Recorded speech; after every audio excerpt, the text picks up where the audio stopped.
Good day to you. You know about the film Rocky Horror Picture Show, right? You probably know about that film. It's actually the longest running released film in the United States. Yeah, it's a film that runs in usually local movie theaters. It's a film that's described as a parody. It's a film that's described as a rock opera. It's a film that's described as pushing sexual boundaries. It's described as a lot of different things, but one thing that everybody knows about Rocky Horror Picture Show who goes to see it, especially if you go at 12 o'clock midnight, which is usually when it's showing, is that this is a film where the audience is controlling the meaning of the film openly in the public. What I mean by that is when the film plays, the audience knows the lines. They go to the film knowing the lines of the characters like Meatloaf, who just recently passed away, who sings in this film. And the audience jumps up and shouts out not only comments about the film, but asks questions about the film that are then answered by the film.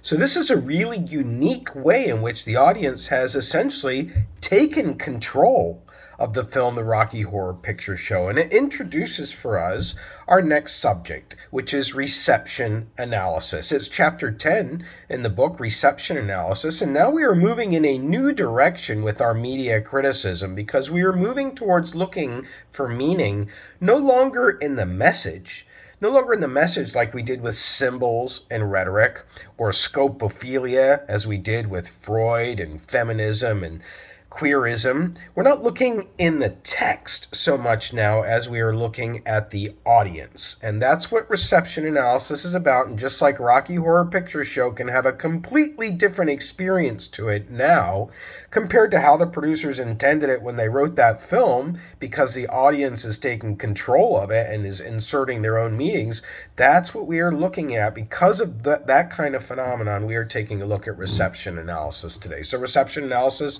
in essence, stresses audience interpretation as the primary source of making meaning. And meaning is never inherent to the text. It's not in this thing that you're looking at on the web or on the movie screen or listening to on the radio. It's in you. Meaning arises from the interaction between the audience and the text, the film, the web page, the song. So this particular perspective does rise up in response to trying to overcome previous sort of foci, that's the plural of focus, previous foci on messages like we've looked at before. Key terms that you're going to be using in this particular chapter that will then carry us for our next few chapters are terms like text, which we've introduced earlier, but we're going to continue to focus on text as where you're looking at the media content. That's what text is. It's the content and where you're getting to it. We're also going to use other words such as author. You think you know what author is, but we're going to talk about author as the person who has made up the text, who has produced the media content. We'll refer to that as an author. We'll talk about audience today. We're going to talk about that more sophisticated, in a more sophisticated fashion than in the past. We're going to talk about a reader. A reader is an audience who is actively involved in interpreting the text, and you can put different readings on the text, and we're going to open those up today. So let's move now to one of the very first writers, thinkers, publishers. I did a lot of reading in this person during graduate school. His name is Stuart Hall. I do want to highlight that he's one of the very few African-American male authors who has received recognition for his work that is on par with other major thinkers in our lifetime. He happens to come from Jamaica, Stuart Hall, but he studied at the University of Birmingham in England. And what he is proposing is that when you want to look at the meaning and how meaning is generated from media content by looking at an audience, you need to look at two concepts. And those concepts are encoding and decoding. Encoding and decoding. He says that this is about a model of looking at the media where the media are producing things all the time. They are manufacturing, even if you want to use that factory-oriented industrialization type term. Media are manufacturing. What are they manufacturing? They're not just manufacturing media content. They are manufacturing culture, and they are manufacturing ideological messages, ways of seeing the world. That's what media are manufacturing. And that each text that you see that's a sample of media content has a code to it. A code to it which is a set of rules that govern the use of visual and linguistic signs. For example, let's say you use Facebook. If you use Facebook and you want to unlike something that somebody has posted, they post a photo, you don't like it. Let's say that they're posting a photo saying X amount of women have died from breast cancer. Your only option is to like it or to use one of the other pre-selected emojis or icons or other symbols that Facebook has there at the ready for your thumb or your keystroke. And that is an example of how to use the text of Facebook. You have a code that is restricting what you can do. Every media text has a set of rules, and that is what the code is known by. So let's talk about other terms that Hall brings up in his use of codes. He says that codes are never neutral. They are never neutral. They are always representations of meaning. He also says that popular codes are commonly known.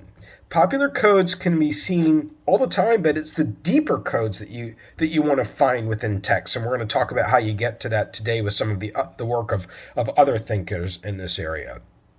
Encoding is probably concerned with how dominant ideologies, when you're applying Stuart Hall's work, how dominant ideologies create preferred readings in mass media texts, how dominant ideologies create preferred meanings in texts.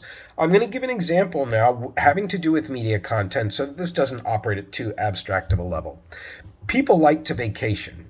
College students, even though they are broke, like to vacation. Spring break, what we're in right now, is a time when many college students are seeking sun. They're seeking sun. They're looking to vacation in a place to get out of the cold. And so what are the options if you look at television advertisements or web advertisements?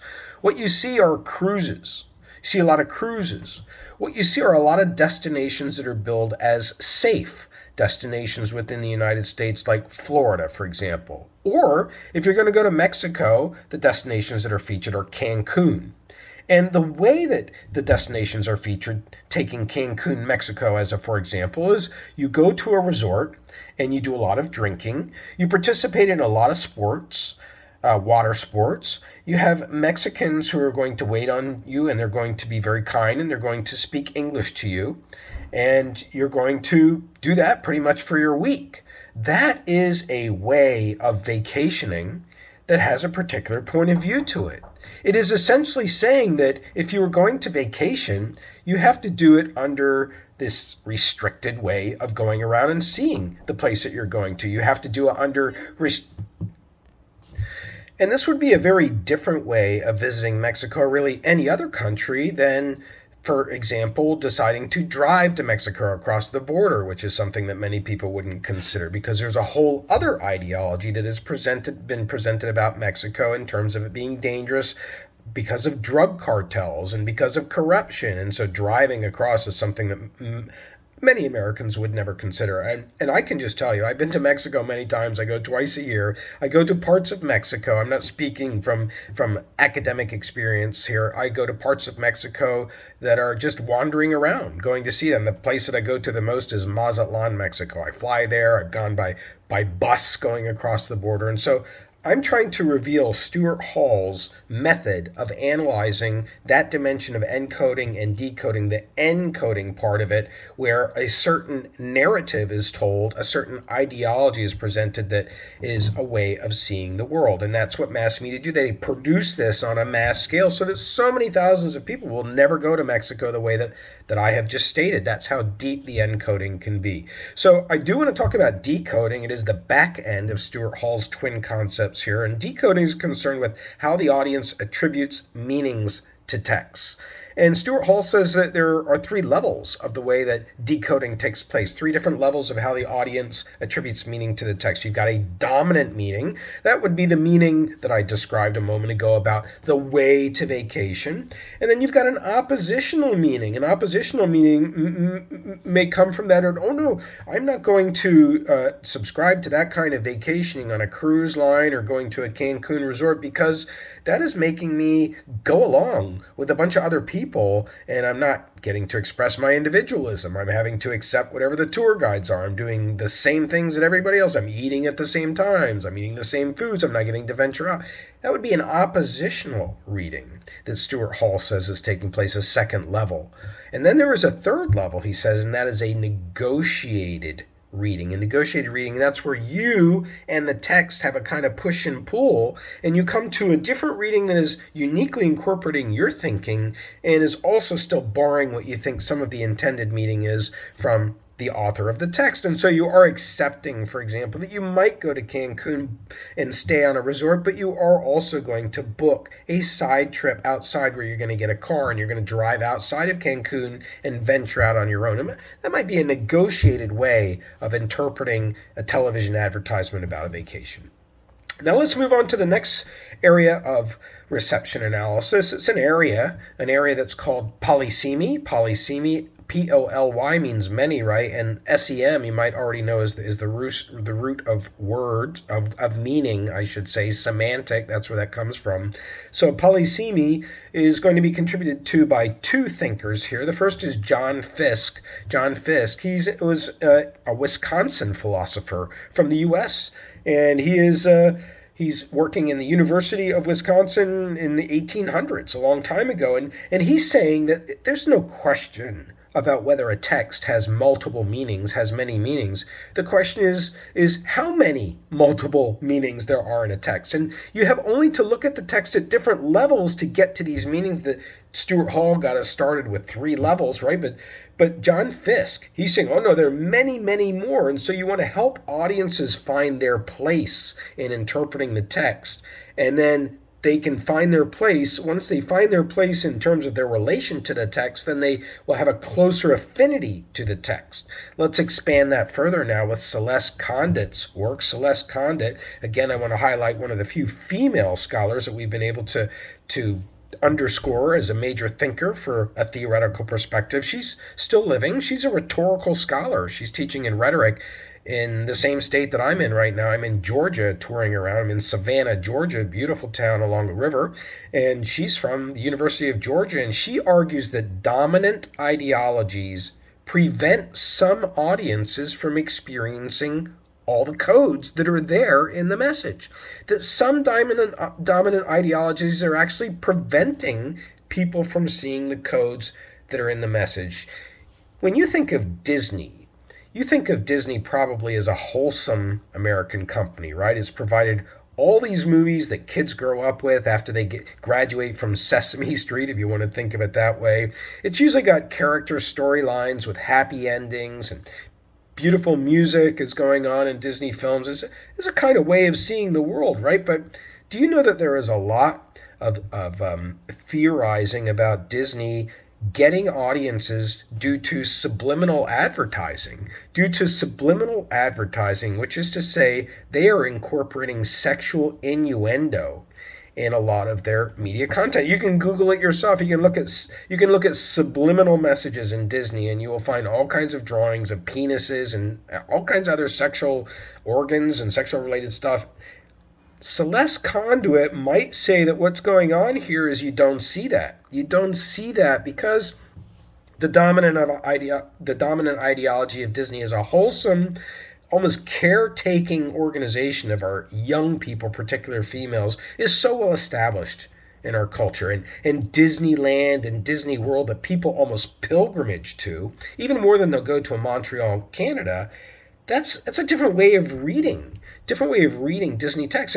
And Celeste's work, and Fiske to some extent, does come out of Marxism. It comes out of feminism. It comes out of queer analysis, because you're trying to contradict through all of these approaches the dominant American ideology. If you don't contradict it, if you don't take an aggressive posture, you're not going to flush out these alternate codes that are existing there.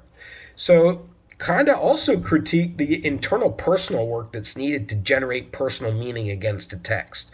She says, oh yeah, you can't just sit and watch a film. You can't just look at a web page. You can't scroll through TikTok on your phone and expect this to come easy to you, this kind of different ways of reading. You have to work at it. You have to focus. You have to pause and reflect. You have to construct your own narrative and be comfortable with that. And she has different terms for it. There is, for example, resistive reading. Resistive reading, which it's an active audience-based meaning that runs counter to the preferred meaning. It runs counter to the preferred meaning. You get a flyer in the mail if you're a homeowner and it says, "We want to buy your house." Okay, if I want to sell my house, that may seem like really good news, but wait a minute. Why am I being contacted by a flyer in my mail? Why is there no investigation about my house before they're telling me they know they want to buy? I've got to put up a resistive reading to come up with my interpretation of whether this organization is legit or not. Another kind of reading is called strategic ambiguity. Strategic ambiguity, excuse me, this is not a reading. This is on the other side. This is by the author. Strategic ambiguity is creating a text that is purposefully ambiguous and full of meanings. Creating a text that is purposefully ambiguous and full of meanings. I just started a Netflix show. I'm a couple shows into the first season. It's called Your Honor, and is already challenging all kinds of ethical decisions on my part about what's right or wrong, having to do with race, having to do with religion, having to do with law enforcement, having to do with incarceration. It's only 2 episodes in, and I'm certain that the authors, the producers, have put all kinds of strategic ambiguity into the show that you think you're believing something based on the scene that you're looking at, and then the next scene shows you that you should be doubting what you're thinking. That is strategic ambiguity. And then finally, we have a concept from Condit called hermeneutic depth. Hermeneutic depth, Hermeneutic, hermeneutic depth. And this is where you have a critical recognition of multiple meanings as a source of overall meanings. And so you've achieved a kind of expertise in analyzing the media content. You've studied it, you've focused it, you've constructed a narrative, you've negotiated the meaning yourself, and you see now, whereas you saw only black and white, now you're seeing blue and green, and I'm using the metaphor here, right? You're seeing many dimensions of meaning in a particular media text. In a text because you've achieved hermeneutic depth by doing the work that you need to counteract the dominant meanings. Let's move next to another thinker who's contributed one particular concept. His name is Stanley Fish, and he's an American literary critic. A lot of the work in this area in reception analysis done by Americans. And he came up with the concept of interpretive communities. And this is reader-centered criticism. He says that all meaning, not even part of meaning, but all meaning, Stanley Fish says, resides in the audiences. And therefore, only when we employ strategies to read the text, we can't just read a text willy-nilly, we can't just sit down with popcorn and soda, we have to have a strategy to read a text. And that's what an interpretive community is all about. It's a group who interprets the text. They are readers and authors who belong to the same communities and pick up on similar meanings. I belong to a Facebook group for the Rolling Stones. There's a lot of buzz right now about whether they're going to be announcing their tour this week, their 60th anniversary tour, and where it's going to be in Europe, etc., etc. There's a lot of people like me on this website who are trying to interpret little messages coming out from any member of the Rolling Stones being interviewed or putting out tweets or popping up in a news report in a newspaper and another store. We're trying to figure out, are there going to be concerts? That's what we are doing here. We are interpretive communities. And somebody yesterday made the claim that the Rolling Stones are not going to tour, and somebody came right on and said, no, that's not correct. Your source is not correct. So you have give and take going on in these communities, and you have kind of a rallying around a certain common ideology or way of seeing the world. That's what interpretive communities are needed for. Our final idea that we're going to finish with today is ethnographic research and memory. Ethnographic research and memory. Ethnographic research is a kind of research that we get from anthropology and sociology, those two fields. I did ethnographic research in my doctoral dissertation. I visited 8 radio stations in Pennsylvania in the early hours of the morning, like 2 o'clock in the morning, to observe how they use technology to gather news. That's what I did my dissertation on. That's an ethnographic study. We're borrowing that method from anthropology and sociology, where you go into the field, right, and you collect data. You don't send questionnaires and surveys over email. You don't poll people by cell phone, get them to click on links. You got to go into the field. You got to observe people. And when you do that, you're understanding a culture from the perspective of that culture. And so it minimizes cultural biases that you may have from your own country. You know, many people will say, for example, do you know that the English drink their beer warm? Because they've heard that. But usually people who are saying that have never been to England, because if you have, you know that they don't drink their beer warm. They drink it warmer. And that's a difference. That's a difference in warm, and they're drinking it at the natural temperature that releases the hops and the malt and the barley in English ales, which is like 57 degrees, if I remember right. It's very different, right? And that's what we're talking about here. If you spend time in England, or if you spend time in the deep South in Georgia, where I am now, South Carolina, you get a more nuanced understanding of the culture itself, and that's what ethnographic research analysis enables you to do, to yield additional understanding really about complex subjects. Culture is very, very complex. So memory is important in ethnographic studies. You will often find people conducting ethnographic studies, they're going to have a way of collecting notes like this, or a laptop or whatever, but you've got to be able to observe and memorize what you're seeing, because if you're looking at your notes, you're not seeing anything anymore, right? So memory is a very important tool, as is a protocol. Like, you don't just go, if you're going to observe different cultures, let's say in Costa Rica, living in the jungle, and you want to see how they use drums to communicate, you don't just go into one village and start writing notes, then go into the next one and just write whatever you see.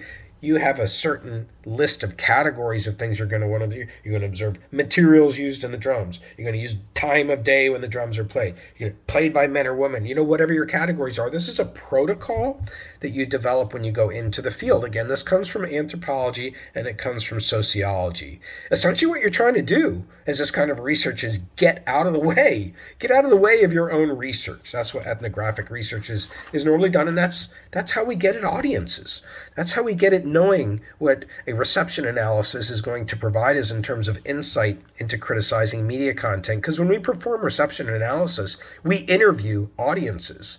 One of the foundational studies in reception analysis was Morley's studies in England in the 1960s.